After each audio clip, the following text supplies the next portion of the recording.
নমস্কার বন্ধুরা, আপনারা যদি রামপুরহাট থেকে কালীডাঙ্গা ফিজিওথেরাপি হসপিটাল যেতে চান, তাহলে দেখুন এইখান থেকে আপনাকে হয় টোটো ধরতে হবে, 30 থেকে 40 টাকা ভাড়া নেবে। আর না হয় আপনারা এখান থেকে দুমকা যাওয়ার বাস ধরতে পারেন, সেখানে 10 টাকা ভাড়া নেবে। ঠিক আছে, আমি আমার জার্নি দেখুন শুরু করছি এখান থেকে 4.5 কিলোমিটার দূরত্ব হবে এখান থেকে, এবং যাওয়ার পথে কীভাবে কী করে যাবেন আমি আপনাদের সবই দেখাবো।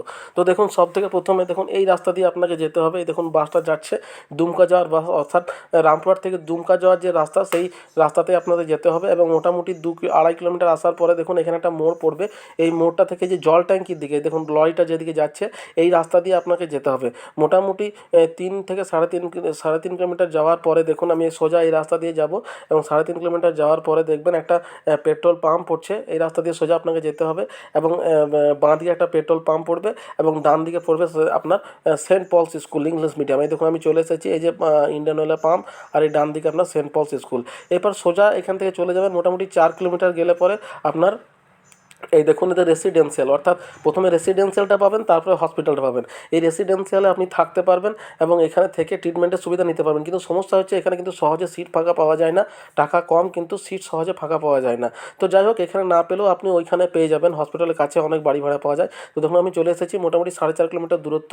এই যে hospital, Kalidanga physiotherapy hospital, Sunday closed. আপনার ন্যাশনাল হলিডে বাদ দিয়ে, আপনার আর এই রবিবার বাদ দিয়ে বাকি দিনগুলোতে কিন্তু হসপিটাল 9টার সময় খুলে যায়, এবং ডাক্তার দেখাতে গেলে মোটামুটি 10টা কি 10:30 পর্যন্ত আপনাকে অপেক্ষা করতে হবে। আর দেখুন এখানে যখন আপনি ডাক্তার দেখাবেন, প্রথমে আপনাকে রেজিস্ট্রেশন করতে হবে, যেটার জন্য ফিজ নেয় আপনার 150 টাকা। আমি 2025 সালের কথা আপনাকে বলছি, হ্যাঁ, 150 টাকা। আর ডাক্তার যখন দেখাবেন তখন কিন্তু আপনাকে 20 টাকা পে করতে হবে। বা সেই দিনের কাজ আপনার শেষ। এবার ডাক্তার আপনাকে বলে দিল কী কী ফিজিওথেরাপি করতে হবে না হবে।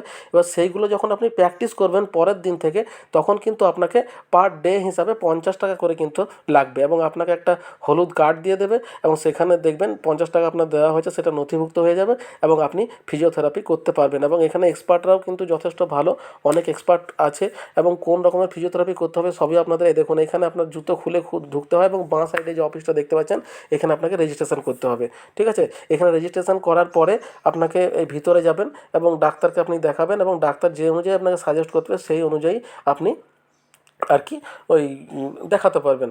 এবার রেজিস্ট্রেশন ফি 150 টাকা, ওইটা একবারই দিতে হয়।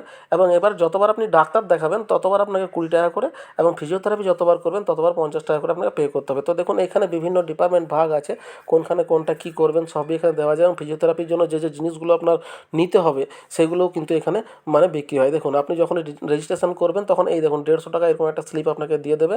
এই স্লিপটা দেওয়ার পরে আপনাকে ডাক্তারের কাছে যেতে হবে। ঠিক আছে, এবার যখন আপনি প্র্যাকটিস করবেন তার স্লিপটা কিন্তু আলাদা, ওটা পরে ইস্যু করে দেয়। তাহলে দেখুন আমি আপনাদের হসপিটাল সম্পর্কে মোটামুটি সবই বললাম। আর এখানে হসপিটালের কাছে যে বাড়ি ভাড়াগুলো পাওয়া যায় সেগুলো আমি আপনাদের দেখাচ্ছি। এগুলো কিন্তু খুবই সামনে, অর্থাৎ 400 মিটার থেকেও সামনে।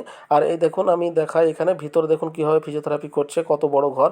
এটা শুধুমাত্র এইটা, এছাড়া ভিতরের দিকে যে রুমগুলো দেখালাম ওগুলো তো একটা একটা করে আছেই, প্লাস এইগুলো দেখুন আলাদা, সব এক্সপার্ট আছে, তারা কিন্তু সবই আপনাদের দেখাবে কী কী করে করতে হবে না হবে, কী করলে কী হয় না হয়, সবই কিন্তু আপনাদের সাজেস্ট করবে। ঠিক আছে, আর এই হসপিটালের সামনে যে ঘরগুলো আছে সেগুলো টাকা একটু বেশি, কিন্তু কি হসপিটাল থেকে খুবই সামনে। যারা একটু হেলদি রুগী হয় বা নিয়ে যাওয়া নিয়ে আসা একটু কষ্টকর, তারা কিন্তু এই সামনাসামনি থাকার চেষ্টা করে। আর এই দেখুন এখানে আপনার বাথরুম আছে, পুরুষ বাথরুম, এখানে বাথরুম ব্যবহার করতে পারেন, জলেরও ব্যবস্থা আছে, সবই মোটামুটি আছে। আর এখানকার যে ট্রিটমেন্ট সেটা কিন্তু ভালো, অনেকেই মানে দূর দূরান্ত থেকে এখানে আসে ট্রিটমেন্ট নেওয়ার জন্য। ঠিক আছে, তো দেখুন এই যে এই হসপিটালের পাশে এই যে ঘরগুলো দেখতে পাচ্ছেন বাউন্ডারির পাশে, এইগুলোতেও কিন্তু আপনার বাড়ি ভাড়া পাওয়া যায়। এখানেও কিন্তু আপনারা বাড়ি ভাড়া নিতে পারেন। 3টে জায়গা আছে, একটা ধরুন এইখানে আছে, আর একটা দেখুন আমি গেট থেকে বেরিয়েই আপনাদের দেখাবো। আপনার এই দেখুন এই ঘরগুলোতে ভাড়া পাওয়া যায়। এই যে গেটটা দিয়ে সোজা বেরিয়ে যাব, গেটের মুখেই দেখুন এই যখন আপনার নিয়ে আসছে রুগী, এদিকে কিন্তু রেজিস্ট্রেশন করানোর দরকার নেই, এটা রেজিস্ট্রেশন করেই আছে, শুধু ইয়েলো কার্ডটা নিয়ে ঢুকে যাবে এবং 50 টাকা করে ট্রিটমেন্ট করাবে। এই দেখুন গেটটা আছে, গেটের সামনে দেখুন এই দেখুন বাড়ি ভাড়া পাওয়া যায়। এই সমস্ত জায়গাতে কিন্তু আপনারা বাড়ি ভাড়া পেতে পারবেন। এবং দেখুন আমি সোজা যাই, এখানে একটা নাম্বার প্লেট দেওয়া আছে, এই নাম্বারটাতে আপনারা যোগাযোগ করে আসতে পারেন যে কোন দিন খোলা আছে না আছে, এই তথ্য আপনি পেয়ে যেতে পারবেন। এবং দেখুন একটু সামান্য গিয়ে পরে দেখবেন এর পিছন দিকে, এই যে দেখুন একটু সোজা আগে এসে পরে এই যে ধরুন এই হসপিটালের গেটটা, আর ঠিক বাঁ দিকে এই যে দেখুন একটু আগে এসে এই ভিতরের দিকে এই দেখুন এই গলিটা দিয়ে গেলে কিন্তু ভিতরে অনেক ঘর আছে, আপনারা কিন্তু এখানে ভাড়া পেতে পারবেন। ঠিক আছে, তাহলে দেখুন এতটাই পর্যন্ত আমি আপনাদের যতটা পারলাম তথ্য দিলাম। আর 400 মিটার দূরে এই যে আপনার ইয়েটা রেসিডেন্সিয়ালটা, এখানেও আপনারা পেতে পারেন, তবে অপেক্ষা করতে হবে। তাহলে বন্ধু এতটাই, যদি আমার ভিডিওটা আপনাদের ভালো লেগে থাকে তাহলে প্লিজ একটা লাইক দেবেন, শেয়ার করবেন, সাবস্ক্রাইব করবেন। আর যদি ভিডিওটা ভালো লাগে থাকে তাহলে আমাদেরও ভালো লাগবে। আর এই দেখুন দুমকার বাসটা, এখান থেকে আমি 10 টাকা করে বাসে আপনারা কালীডাঙ্গা পর্যন্ত যেতে পারবেন। ঠিক আছে, তাহলে এত দূর পর্যন্তই। দেখা হচ্ছে পরের ভিডিওতে। ভালো থাকবেন, সুস্থ থাকবেন, ধন্যবাদ।